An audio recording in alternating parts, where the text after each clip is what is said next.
പാല്. പാല് വേണ്ട, എനിക്ക് വയറ്റിന് നല്ല സുഖമില്ല.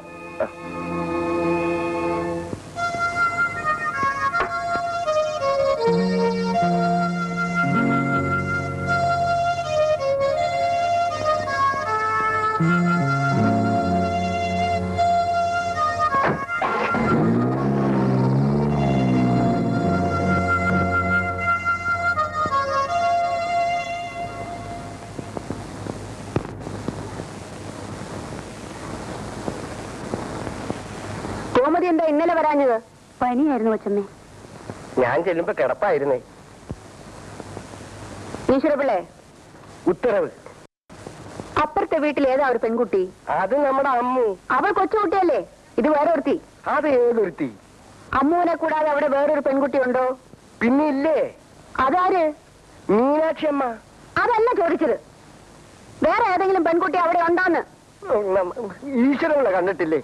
ഇത്രയും ദിവസമായിട്ട് കണ്ടിട്ടില്ലേ? ഇല്ലേ. കാലത്ത് നീ കൈ കാണിച്ചത് അമ്മ കണ്ടെന്ന് തോന്നുന്നു. അയ്യോ, പേടിക്കണ്ട. എന്നായാലും അവരിത് അറിയണമല്ലോ. എന്റെ അമ്മയ്ക്ക് എന്നെ ജീവനാണ്. ഒരു കാലത്തും എന്റെ ആഗ്രഹത്തിന് അവരെതിരെ നിൽക്കില്ല.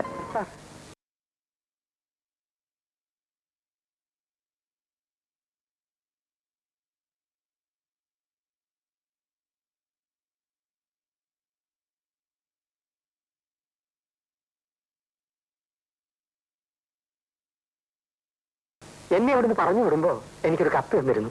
അത് കൊണ്ടുവന്ന് കൊടുത്തപ്പോ എനിക്കൊരു ജോലി കിട്ടി. അതിന് സാറിനോട് നന്ദി പറയാൻ വേണ്ടി വന്നതാണ്. പറഞ്ഞു വിടാൻ നിങ്ങൾ ഇവിടെയായിരുന്നു? അമ്മ പോയതിനു ശേഷം ഞാനല്ലേ സാറിന് അരിവെച്ചു കൊടുത്തത്. എനിക്ക് അരിവെപ്പൊന്നും വലിയ നിശ്ചയമില്ലായിരുന്നു. പിന്നെ അങ്ങേ വീട്ടിലെ കൊച്ചു ഒന്ന് സഹായിച്ചതുകൊണ്ട് ഞാൻ രക്ഷപ്പെട്ടു. അങ്ങേ വീട്ടിലെ ഏത് കൊച്ച്? ഗീത കുഞ്ഞ്. സാറിന്റെ ഓഫീസിലെ സ്റ്റെനോയാ. എന്നും വന്ന് കറി വെച്ച് തരുമായിരുന്നു. കറി എന്ന് പറഞ്ഞാ എന്ത് കറിയാ? ഉഗ്രം കറി. ആ കറിയിലല്ലേ സാറ് വീണുപോയത്. ഓഹോ, സാർ എപ്പോ വരും? അവൻ വരാൻ വൈകും. നിങ്ങൾ വന്ന കാര്യം ഞാൻ പറഞ്ഞേക്കാം. എന്റെ പേര് സുഗുണേന്ദ്രൻ. ഇനി ഒരിക്കൽ സാറുള്ളപ്പോ വരാം. ജോലി കിട്ടിയ കാര്യം പ്രത്യേകം പറയാം. എന്റെ പൊന്നു കൊച്ചമ്മേ. നോ, അവനെ തന്നെ ഏൽപ്പിച്ചിട്ടാണ് ഞാൻ പോയത്. താൻ ഇവിടെ ഉണ്ടല്ലോ എന്ന ധൈര്യമായിരുന്നു എനിക്ക്. പക്ഷെ അവനെ അവന്റെ വഴിക്ക് വിട്ടിട്ട് താൻ പോയി. താൻ ചെയ്ത എന്താണെന്ന് അറിയാമോ? വിശ്വാസവഞ്ചന. കൊച്ചമ്മേ, ഈശ്വരനെ വിചാരിച്ച് ഞാൻ പറയുന്നു. ശബ്ദിച്ചു പോരുത്. ഇനി തന്നെ ഇവിടെ വേണ്ട. പെട്ടിയെടുത്തോണ്ട് പൊയ്ക്കോ. എല്ലാം കാണാൻ മുഖങ്ങൾ കാണുന്നുണ്ടല്ലോ.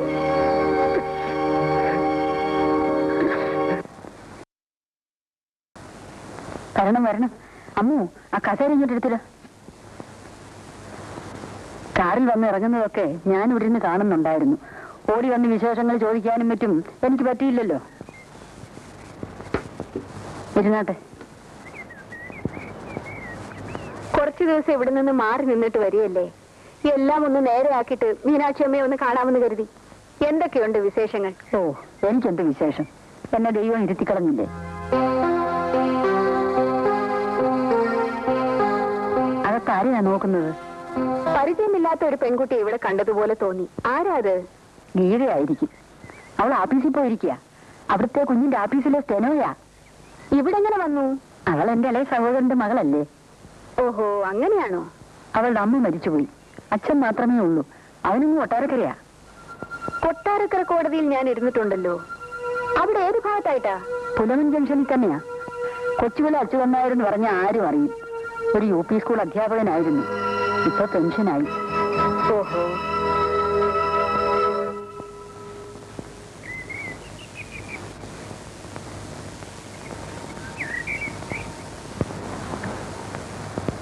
ആരാ? കൊട്ടാരക്കരയിൽ നിന്നാണ്. എന്ത് വേണം? ഉടനെ ഇവിടെ എത്താൻ ഒരു കത്തുണ്ടായിരുന്നു. കത്ത് കിട്ടിയിട്ട് കൊട്ടാരക്കരയിൽ നിന്ന് വരികയാ. I C. ആ, ഗോമതി മാർക്കറ്റിൽ പോയിട്ട് വരൂ. വരൂ.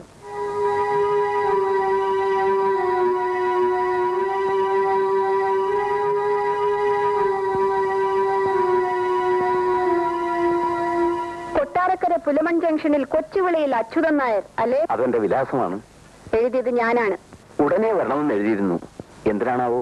നിങ്ങളുടെ മകളെ അടുത്ത വീട്ടിലാണ് താമസിപ്പിച്ചിരിക്കുന്നത് അല്ലേ? അതെ. എന്റെ മകൻ ഇവിടെ ഉള്ളത് കൊണ്ടായിരിക്കും. മനസ്സിലായില്ലല്ലോ.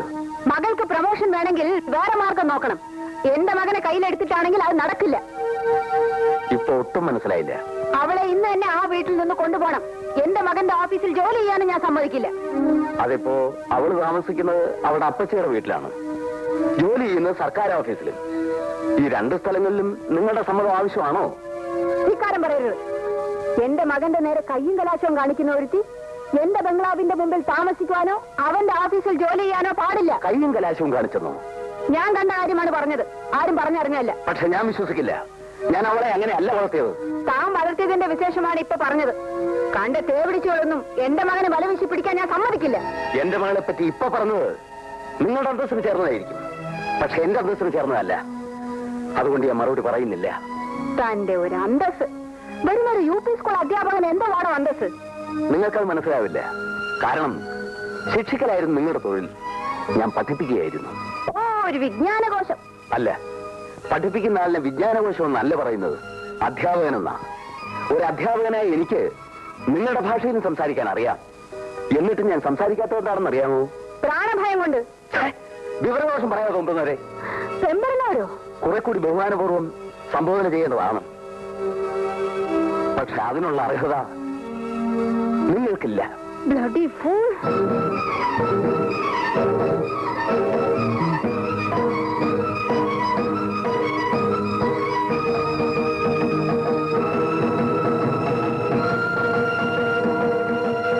ഭയപ്പെടണ്ട. നിങ്ങൾ പറഞ്ഞ വാക്ക് ഞാൻ തിരിച്ച് പറയില്ല. വരട്ടെ.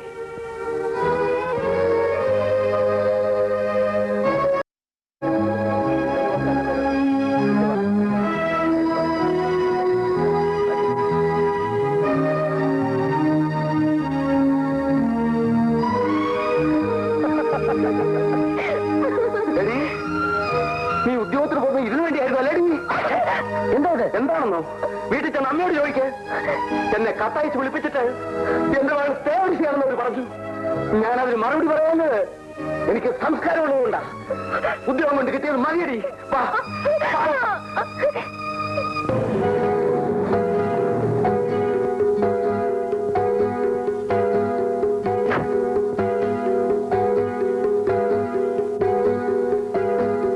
ഗീതയുടെ അച്ഛൻ ഇവിടെ വന്നിരുന്നോ? ഏത് ഗീത? അച്ഛൻ ഇവിടെ വന്നിരുന്നോ ചോദിച്ചേ. നീ എന്നെ ചോദ്യം ചെയ്യുന്നു? ആരാടാ ഈ അച്യുതൻ നായർ എന്ന് പറയുന്ന നരപ്പാളി? ഞാൻ സ്നേഹിക്കുന്ന പെണ്ണിന്റെ അച്ഛൻ. റിട്ടയർഡ് ജഡ്ജി വസുന്ധര മേനന്റെ മകന് സ്നേഹിക്കാൻ വെറും ഒരു പീളവാദ്യാരുടെ മകളോ? ലജ്ജയില്ലേ നിനക്കിത് പറയാൻ? ജഡ്ജും വാദ്യാരൊന്നും ഇവിടെ പ്രശ്നമല്ല. ഞാൻ സ്നേഹിക്കുകയും എന്നെ സ്നേഹിക്കുകയും ചെയ്യുന്ന പെണ്ണിന്റെ കാര്യം പറഞ്ഞ. അത്രയ്ക്ക് ധിക്കാരമോ? ഞാൻ പ്രസവിച്ച് പൊന്നുപോലെ വളർത്തിക്കൊണ്ടുവന്ന നിനക്ക് എന്റെ മുഖത്ത് നോക്കിയിട്ട് പറയാൻ എങ്ങനെ ധൈര്യം വന്നു? വിശദീകരണങ്ങളൊക്കെ നമുക്ക് പിന്നീടാവാം. അച്ഛൻ നായർ വന്നിട്ട് എന്തുണ്ടായെന്ന് പറയൂ. ഇന്നോളം ഒരുവനും എന്റെ മുഖത്ത് നീ പറഞ്ഞിട്ടില്ലാത്ത ആഭാസതകളെല്ലാം വിളിച്ചു പറഞ്ഞിട്ട് പോയി. വടി കൊടുത്ത് അടി വാങ്ങിയെന്ന് പറയൂ. ഇല്ലെങ്കിൽ കൊട്ടാരക്കര ആ മനുഷ്യൻ ഇവിടെ വന്ന് ഈ ബംഗ്ലാവിൽ കയറിയെന്ന് അമ്മയോട് പറഞ്ഞിട്ട് പോവില്ല. ഞാൻ പോയി ആ മനുഷ്യനോട് അമ്മയ്ക്ക് വേണ്ടി മാപ്പി വെച്ചിട്ട് വരാം. നീ എവിടെ പോന്നു? പറഞ്ഞില്ലേ മാപ്പി വയ്ക്കാനെന്ന്? നീ എന്റെ മുഖത്ത് തുപ്പരുത്.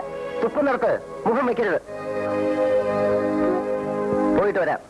ബാക്കി കാര്യങ്ങൾ വന്നിട്ട് സംസാരിക്കാം. നീ പോകരുത്. പോവും. ബാല, അമ്മ സ്വയം മറക്കരുത്. Give respect and take respect.